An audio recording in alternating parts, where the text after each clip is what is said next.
you're just drunk on the puppy breath right now. You got this brand new puppy. You're looking into his eyes. It's licking your face, and you are like so in love. And you know in your heart of hearts that you are going to do everything in your power to make sure that this puppy is the absolute best puppy, dog they can become. You've got all the right stuff. You went out and got the dog food bowls and the crates and the bowls and the toys and all the things. And now you've been told you have to socialize your puppy. Well, I'm here to tell you there's a good chance you're probably going to do it wrong. Let's get into it. Welcome to Beyond Obedience, the podcast, where we redefine dog companionship. Hi, I'm Tracy Franken, your guide to build a beautiful bond that transcends traditional training. Flip the script. This is where your dog is the true expert. For dog lovers who crave more than just a pocket full of treats, this is not your typical dog training podcast. This is Beyond Obedience. Hello. Welcome to Beyond Obedience, the podcast. I'm your host, Tracy Franken of Beyond Obedience, and this is podcast episode number 7.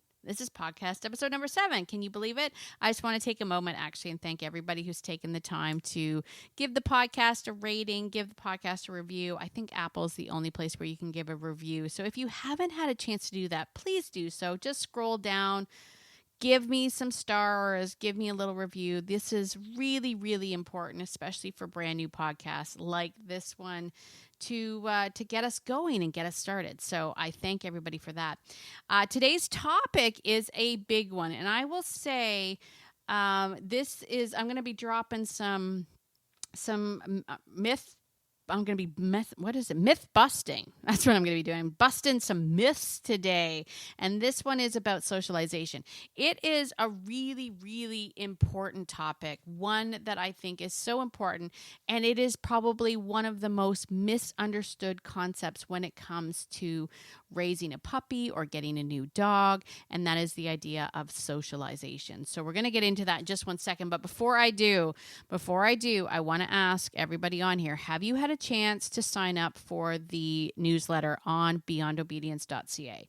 If you head over to my website, hit that website, stay on there for a little bit, a box is going to pop up and it's going to ask if you want to join the Canine Chronicles. Why would you want to do that? Well, because not only are you going to get the information about this podcast, but I'm also doing a question of the week series on that Canine Chronicles where you have the opportunity to send in a question and I'm going to send you a video response back. That video response is actually available to everybody that is on the newsletter. That's on that Canine, on the journal, Daily Digest. I can't remember what I called it. So you'll actually be able to see my response. And I mean, hands up to anyone who knows me knows that I can talk.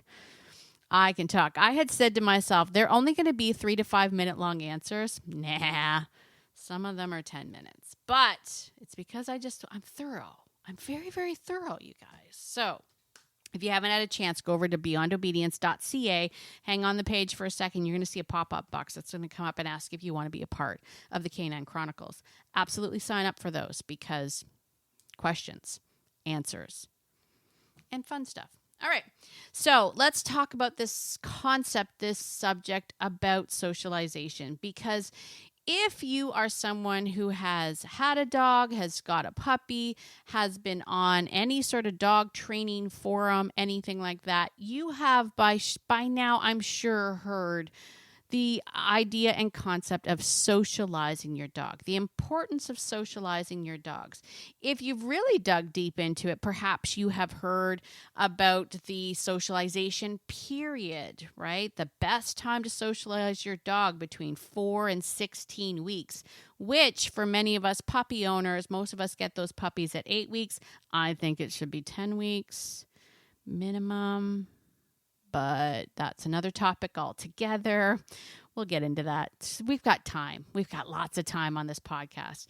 But if you only got your puppy at 8 weeks, that gives you about 8 weeks to socialize your puppy within that window of socialization. Now, what does that mean? After 16 weeks, that window slams shut? No.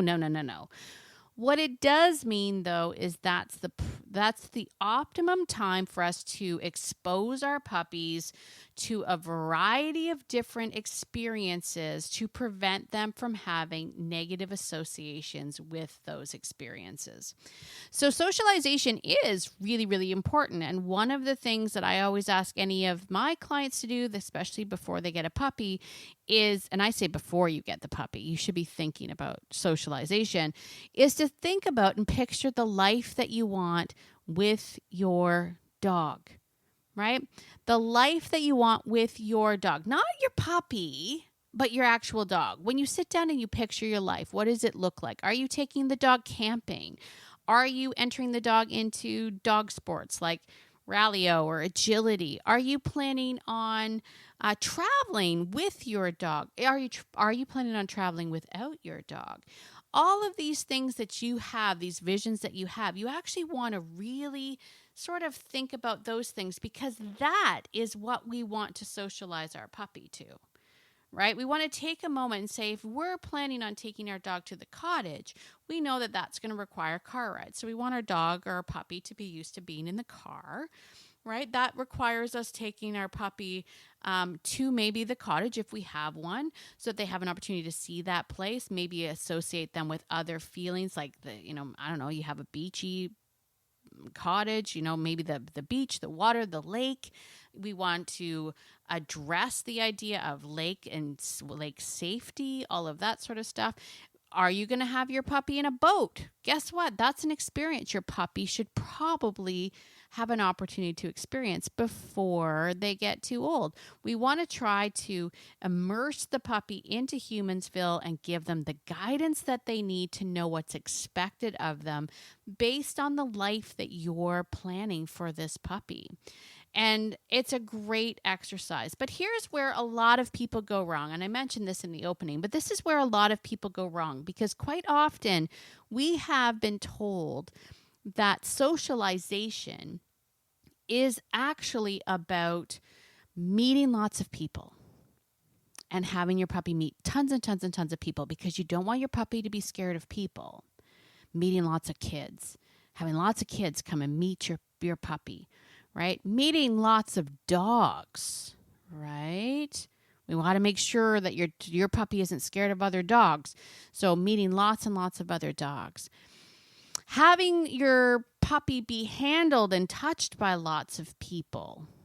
All of this stuff. So this is what we've been told to do. And let me just say this too, first and foremost, I made this mistake too. Before I knew better, I made this mistake as well. So this is not me passing judgment. This is me sharing with you what I've learned over the years. Hold on one second. I gotta get a little drink. All right. So what's the problem with that?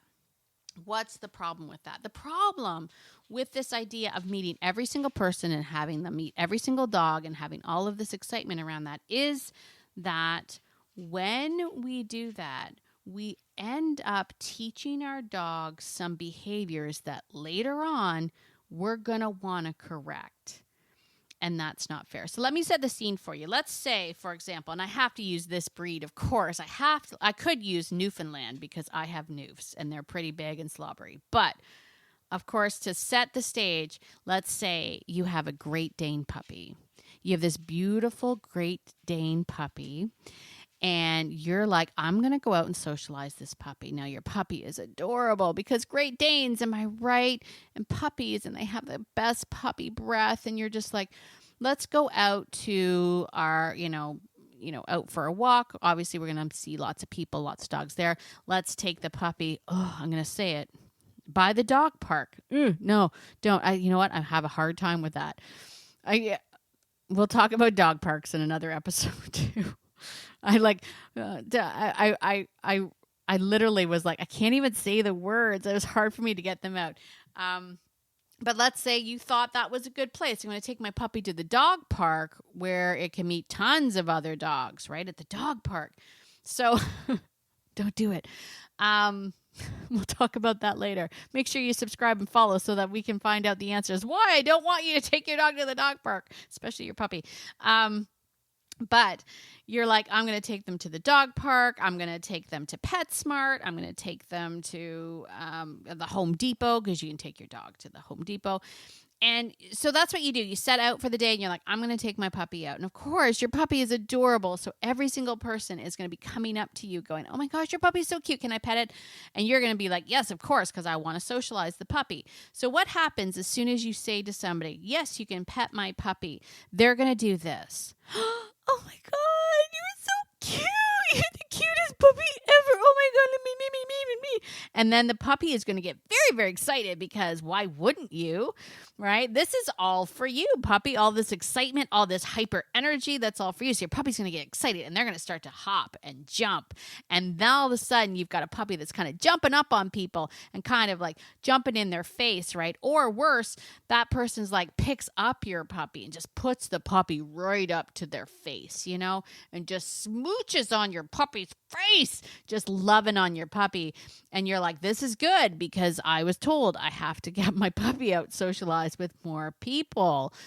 And the problem with that is that what you have done in that moment is you have started a pattern of predictability for that puppy, that they truly believe that humans, the way that we like to be greeted, is to jump up on us and then have their face in our face, right?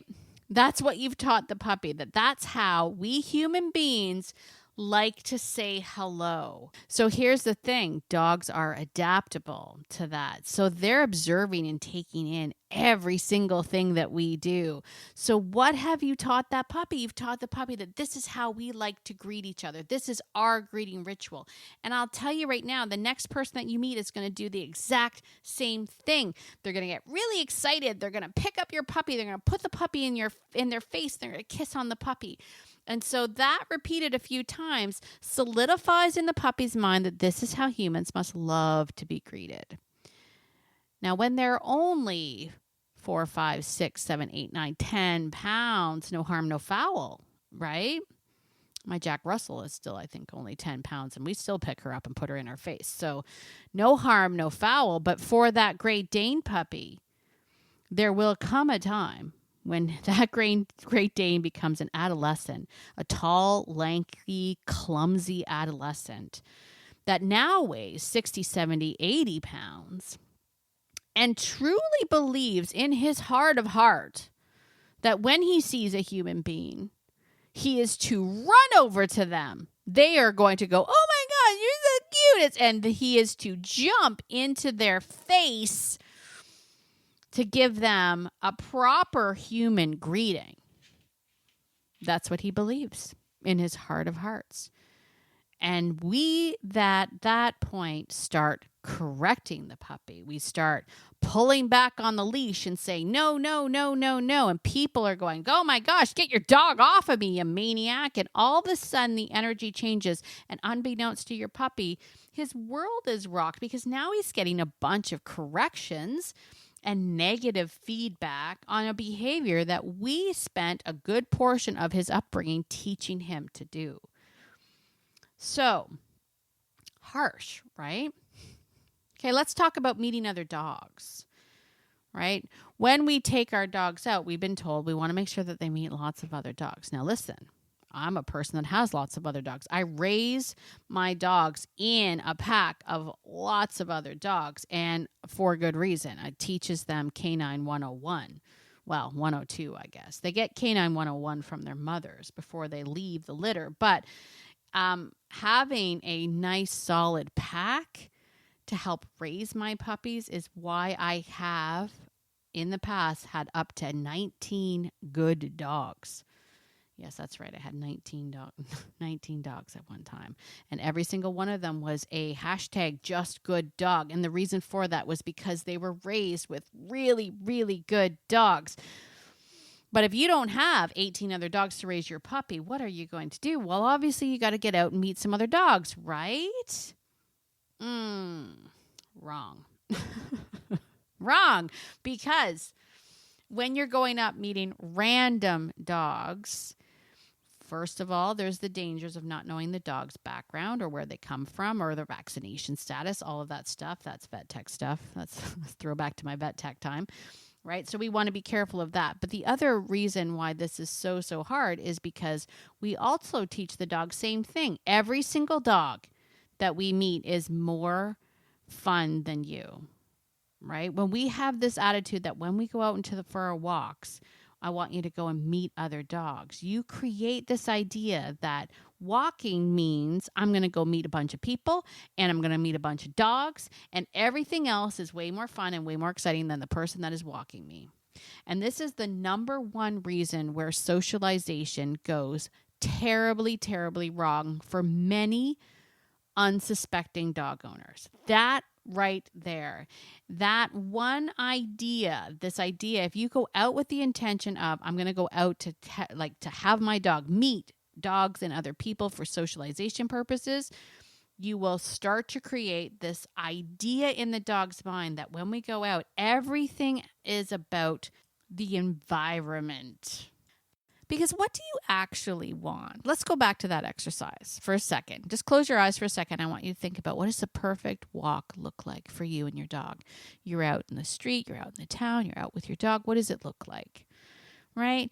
Does it look like you walking your dog, walking nicely beside you, looking up at you, checking in, you looking down at the dog? The dog is just so enthralled with you. They're looking up at you like, oh my gosh, you're so much fun. I love spending this time with you. And you're like, oh my gosh, there's a dog coming down the street and it's barking and lunging and carrying on. You don't want your dog going over to that dog. You look down at your very perfect dog and your dog is just looking at you like, I don't even care about that dog over there because you are my everything, right? And you don't want your dog going and pulling over to every single person that they meet because how will you get anywhere? How will you ever actually finish a walk if you have trained your dog to go to every single person that they meet for pets and love? No, you don't want that. And if, let's say for a second, you meet somebody that you do want to stop and talk to, do you want your dog pulling in front of you and jumping up on that person and bouncing all around them like a crazy dog? No. What you want is you want your dog to be sitting sweetly beside you, having that person go, oh my gosh, what a lovely dog. May I pet the dog? And you look at the dog and you say, sure, see if she wants to be pet. And that person pets your dog and says, what a beautiful dog you have. What a special, beautiful dog you have. And you are beaming with pride because you are like, I know my dog is amazing. That's exactly what you want. And I know you want that. That is everything. And I know it's everything. And you want to know something? It feels so good. And I can say that now as someone who has gone through the ringer, has gone through the time of I had a Doberman. I'll tell this story at some other time, but I had a Doberman when I was in my 20s that didn't like people, and I had to sulk around at nighttime and take him to the tennis courts like at midnight when nobody was there to exercise him, and people would cross the street, and I had that dog. Nobody wants that dog. You don't want that dog. You want the dog that everybody loves, that everyone says, oh my gosh, what a good dog you have. That's the dog you want, and you can get it. You can absolutely get it. And I know this now because those are the dogs I have. It's amazing. I'm not going to lie. Does it feed my ego? Absolutely it does. Absolutely it does. But it's fine because I deserve it because I've put in the work and the time and I've socialized my dog and I've created a bond with my dog where my dog thinks that I am everything. So there you go. And you can have that too. All right. I'll get off my soapbox for a second. Let's continue. That dogs are team players. Dogs are part of social units. I know I'm saying all the words around. I'm literally dancing around the word pack. I'm dancing around the word pack because, people are going to lynch me for saying pack. But pack for me is family, team player. They're part of a social unit. They do better as a social unit.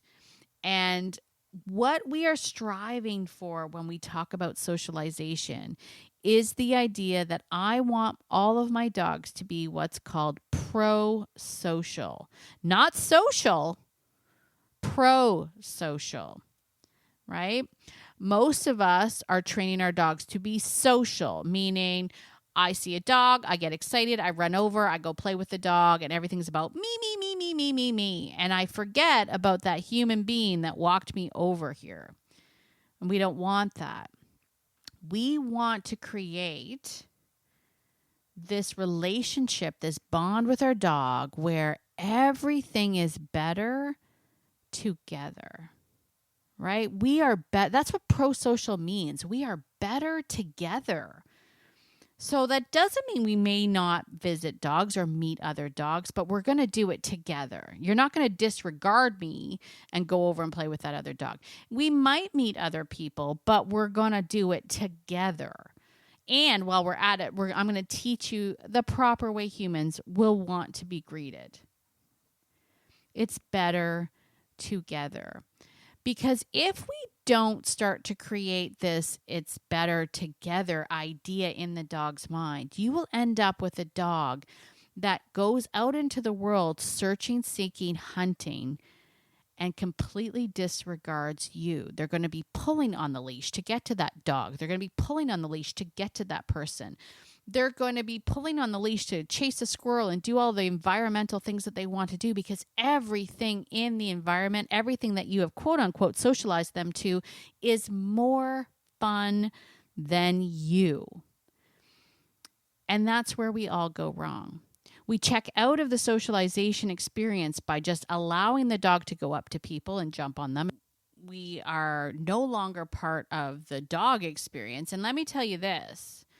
When you start to work really hard to socialize your dog to other dogs, especially dogs that aren't part of your pack, you are never going to be as much fun as another dog. So you're constantly going to struggle with the idea of relevance when you create a dog that loves other dogs and you have not actively maintained a part of it. You haven't decided to be a part of that. So that would be my biggest tip when it comes to socialization. How to do it right is to actually say, we're going to go do that, but we're going to do it together. We're going to go meet those dogs, but we're going to do it together. I'm going to say it again. If we are a person that is like, I'm going to take my dog to a dog park, and I'm not saying that you can't. There are dogs that do enjoy dog parks. Do not get me wrong. But there's so many things that can go wrong at dog parks. I'm going to have an episode just on dog parks. But if you were someone that goes to the dog park, every time I walk past the dog park, what do I see is a bunch of dogs, usually out of control. Nobody's really paying attention. If people are there, they're talking to one another, they're drinking their coffees, and they're not really engaged in it. It has nothing to do with the human beings that are in that dog park. And I know what you're going to say to me. You're going to be like, well, of course it's not about me. I took my dog to play with other dogs. You could still be a part of it, and you should be.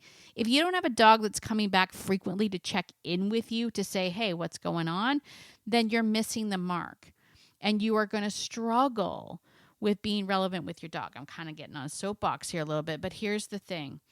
When I leave my house with my dogs, when my dogs know that they're going for a walk, I want them to not just burst out the door and be like, all right, let's go find the neighbor's dog and my friends and the squirrel and all that stuff. I want a dog that runs out. They can run out the door if they want to. But I want them to turn back and look at me and be like, are you coming? Because if you get a dog that does that, now you've got a pro-social dog that thinks you are part of that fun, the excitement, and everything else. And one last thing before I sign off for today. This is without treats. Oh, what? Yeah, you can be so influential in your dog's life without having to give them treats. Okay?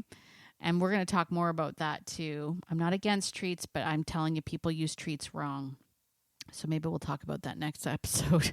Anyway, I got to get going because I could go on for days and days and days. And I know that you're all busy people. You got to get out there today. So once again, if you haven't had a chance to check out our newsletter, our Canine Chronicles, our weekly digest, where not only do we talk about this podcast episode, but we're going to talk about the question of the week. And this week's question is a good one. so you don't want to miss it. Be sure to find that at beyondobedience.ca. Just wait for a second on the page. A little pop-up box should come up and say, hey, do you want to join the Chronicles? Fill in your info and get on that list because you don't want to miss that. And if you have a question you would like me to answer on Question of the Week, be sure to send me a message, send me an email, whatever you want to do. You might be featured on Question of the Week on those Canine Chronicles. All right, that's it for me for this week, you guys. Have a fantastic week. As always, get out there today and be the person that your dog thinks you are, because your dog thinks you're amazing, and so do I. Have a great day, everybody, and we'll talk to you next week. Cheers.